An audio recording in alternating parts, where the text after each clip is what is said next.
Hi there, I'm Rob from Florence and the Machine. You're joining us here. We're backstage at Alexandra Palace, the first of 4 nights here.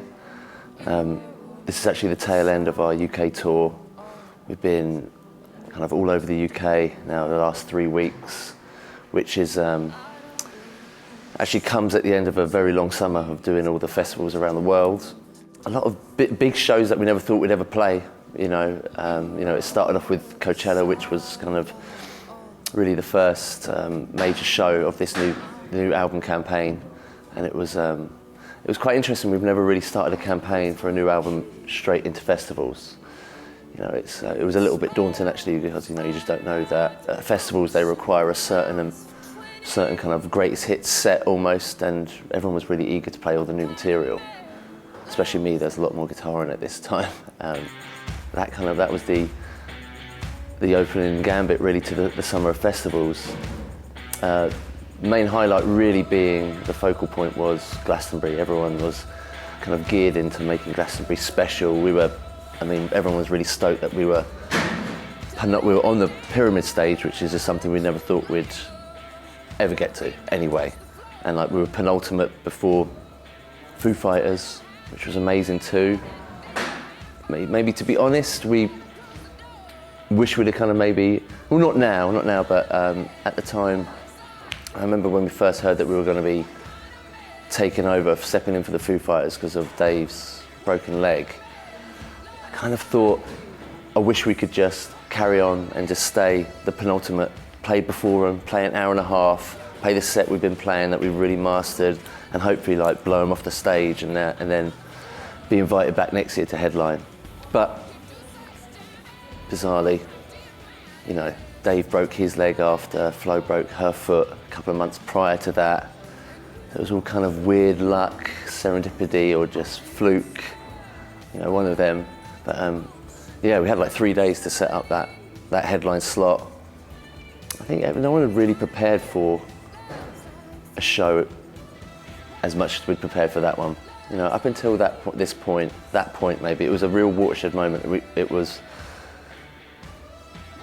started off as kind of a very unprofessional unit. It was all for fun, I'd never been in a band before. I was a bedroom guitar player at most. I was wanting to be a director, and I kind of got introduced to Flo very casually. And because of the way she is, she didn't really want a trained session player that had all the right chops. I think she liked it a little bit idiosyncratic and a little bit rough around the edges, because I think that's just who she is really at heart. Flo was the first band I've been in, so when we first started playing shows, I needed some equipment, and I needed an amp. I got lent an AC30 by Johnny Burrell from Razorlight, who actually introduced me to Flo in the first place. And he lent me this AC30, which was, I've never seen anything really like it. The size of it, got its own flight case that I used to drag to every show we did.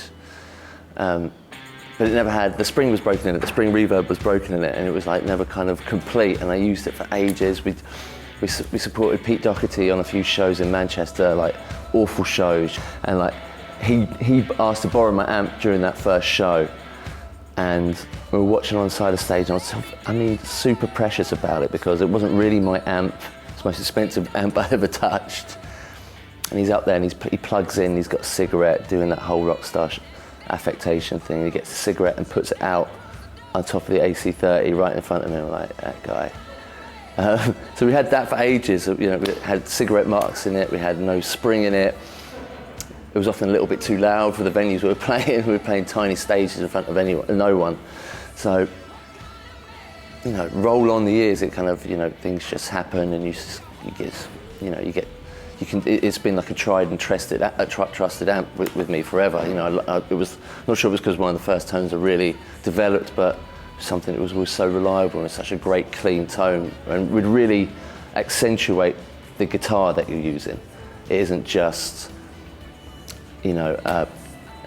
so many amps you plug in, and there's so much coloration to them. It doesn't matter what you're playing, or what guitar you're playing, or what pedals you're playing. I use a lot of pedals, so it was important to kind of try and retain the character of the guitar that I was playing, even though I'd add a few like sort of effects going through the amp as well. And the VOX always was the one that kind of stayed true. So at the beginning of this campaign, we were in Music Bank for like a couple of months, just getting all the songs kind of straightened out. And we'd got a new production team, and just was like, okay, we need to sort all this equipment out. And it was time for us to get like a new AC30. So we scanned through all the website, and then we went down to Denmark Street and tried a whole bunch out. And, yeah, we picked one up, and we've been playing it ever since. And it's just like the most incredible, clean tone. I still really can't get past 4 on the volume level, but you know, that's all really you need.